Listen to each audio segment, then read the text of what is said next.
科学家奥本海默在二战时期开发出原子弹，改变过的世界。伊的故事也奉翕做电影。这电影内面也呈现原子弹爆炸情形，而且也对人类的科技发展提出警告。All America's industrial might and scientific innovation connected here. A secret laboratory. Why? Why? How about because this is the most important thing to ever happen in the history of the world?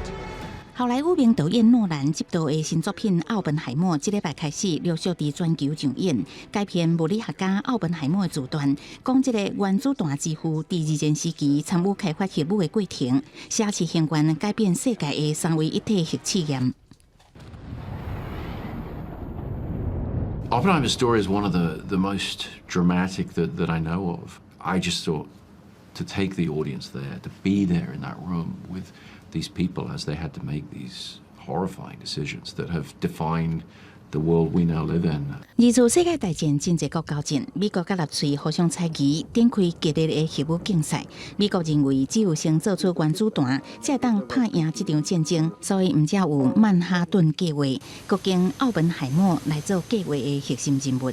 By any measure, he is not who you would have picked to be the scientific director of the Manhattan Project. And people around were surprised. But in retrospect, he was a very good pick. He served that role extremely well, both scientifically and sort of organizationally.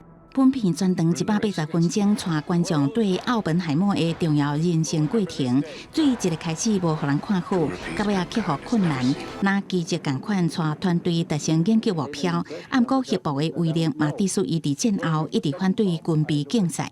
And realizes we can't continue down this path, the same path that led to World War I and World War II. World War III is not going to be tenable. 公司新闻，牛眼编译。